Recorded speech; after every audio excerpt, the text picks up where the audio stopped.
Dillon Carmichael, how are you? I'm good. I'm pumped up for Christmas. How all out do you go in your house? Um, Inside, all out. Yep. All in. Outside, I haven't quite figured out the outside lights Do you do inflatables? yet. um, no, Yeah, not of any okay. kind. I have strong feelings on those, and usually I'm like, one, okay. I hate the yards you go past though, and they've got like 4 or 5 different, and they're not even like from one, like there's no Right. cohesiveness to it, and it actually drives the type A person to me just like, oh, Yeah, we horrible. were just talking about this last night. I'm with There's you on that. There was, look, this sounds very Scroogey of me, and I'm going to openly admit this, but there was one neighbor that we used to have when I was living in Western Mass, and they had a lot of inflatables. And there was one night I was like, I'm about ready to go, like, pop them, rip them. I'm like, it's so tacky, it's disgusting. But I didn't do it because Yeah, I'm because not a they're girl. very expensive, and I feel like you would have had yourself a nice little felony there. Yeah. I'm too old for that now. I can't get out of that. Oh, whatever. Well, Damon was sad that he wasn't here today to see you, but he sent me some pictures. And normally I hate when he does this, but I actually thought it was pretty funny. So he found this picture of you That's and awesome. then said you reminded him of beefy Jesus. That's awesome. I've Um, gotten Fergie and Jesus, and I don't get the Fergie part at all. Fergie? Yeah, Fergie and Jesus. I feel like I don't know why people say that. I feel like it's probably from a movie or something, but people say that, and then they're like, "Fat Jesus," and then they go, "What else?" They do the dude from Lost.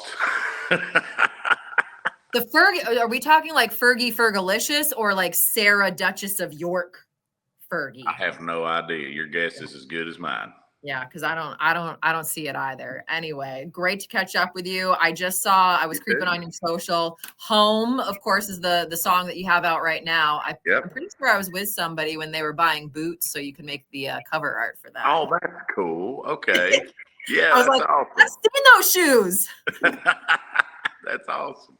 That's great. So love that song. And then, of course, I knew you had the Adele cover that was out there, but I just saw you have a George Strait Run cover out Yeah. too.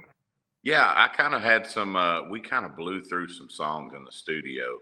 I'm getting real familiar with the whole process of being in the studio. So when we go in there, there's nothing holding us up. I mean, we blow through songs, and we had some extra time, and I was like, what about just doing a couple songs that are covers that I really love? And so I'd always had my mind on those. Run was my wife and I's wedding song. Mm-hmm. And then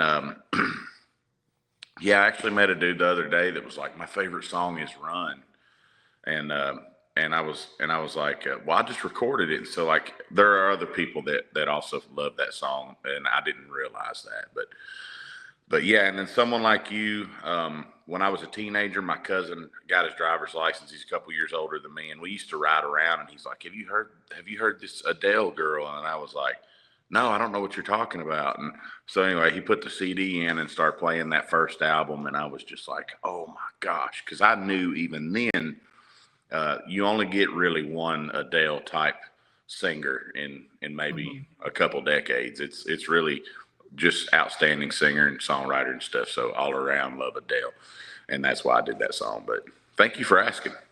Yeah.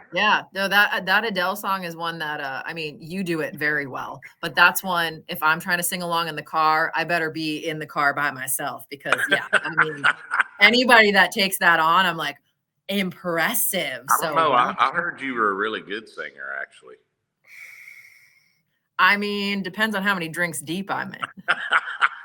Won't you give us a note or two? This is why I'm on this side. I talk about all of you that have actual talent. I tried. I took guitar lessons on and off since I was a kid, and I'm going, you know what? This is not my forte. I'll just, find everybody else that can do it much better than me and like be their cheerleader. So, Hey, you got to fake it till you make it. That's my motto. right? So what do you have planned for 2025? Are you going to be putting out like Home's the song out right now, but is there going to be another album? Yes, so I have a full length 18 song album that's going to come out in the spring. Okay. My best work so far. I'm just so hyped up about it. I really, uh, I always say that about my albums. This is my best album yet, but I really mean it this time. Like this, the songwriting and all that. I just really stepped up my game for this album. So, but yeah, it'll come out in the spring, and then I'll release singles. I actually will have a single going out to y'all to country radio before that even. Yeah, so probably Okay. February. Yeah. Okay. So I'm probably going to see you in February then. Yeah. Okay. Oh yeah. You're gonna see me all year next year because I'm gonna be out there just going at it. So All right. Well, super excited about it. A little, of course, the holidays here. We already talked a little bit about it, but a couple holiday related questions for you. Your go-to Christmas song. go-to Christmas song. I just recorded Silent Night and White Christmas, and I feel like White Okay. Christmas is definitely my go-to. Okay. Go-to Christmas movie. Elf. Because Will Ferrell's my favorite actor. What's your favorite line from the movie? Greatest coffee in the world. Congratulations. I mean, I can't walk into if I see that at a restaurant or anything, I have to quote Elf. It doesn't matter what time of the year it is. I always like the line where he's like, "You're not Santa. You smell like beef and cheese. You sit on a throne of lies." Yes. You're familiar, of course, with Home Alone. Yes. What do you think is the most devilish prank Macaulay Culkin plays on the Wet Bandits? Oh my gosh, that's a tough one because I really have to dig back into that movie. Golly, I feel like there was one. There's. I'll say this because I can't think of one, but what cracks me up is the dude that has the real animated, like he kind of cusses under his breath. You know what I'm talking about? Yeah. Oh yeah. Joe Pesci. I Joe think Pesci. that is weird. Yeah, Actually, this was funny. I went and they had a special night, a nostalgic evening with Macaulay Culkin. So he was telling stories about that. And Joe Pesci is the one that like threatens to like bite his fingers off at the end of the movie.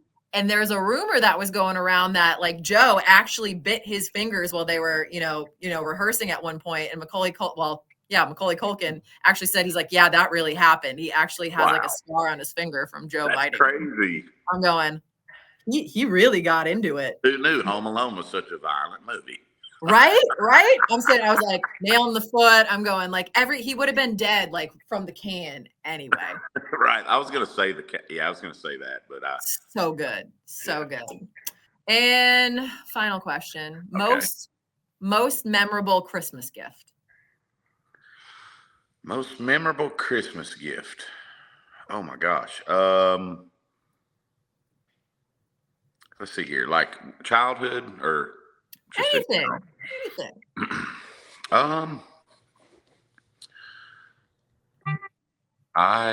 see. I'm trying to think. You had some good questions. All right. So obviously this just popped in my brain, so it's probably the most memorable. But when I was a child, my mother had gotten me a UFO thing that flies in the air, but back then nothing was wireless, so it had a wire connected to it, but it's super cool. You could spell things out in this remote control and it would spell out the thing in the sky. Anyway, it's hard to describe. I don't know if anybody else out there listening, hit me up on social media and let me know what this thing was called because it was awesome and it fascinated me. And then I'm like, it was way ahead of its time, and then I've never seen them again. I don't know anything about them, and part of me goes, was I tripping about that? Like, did that even actually happen?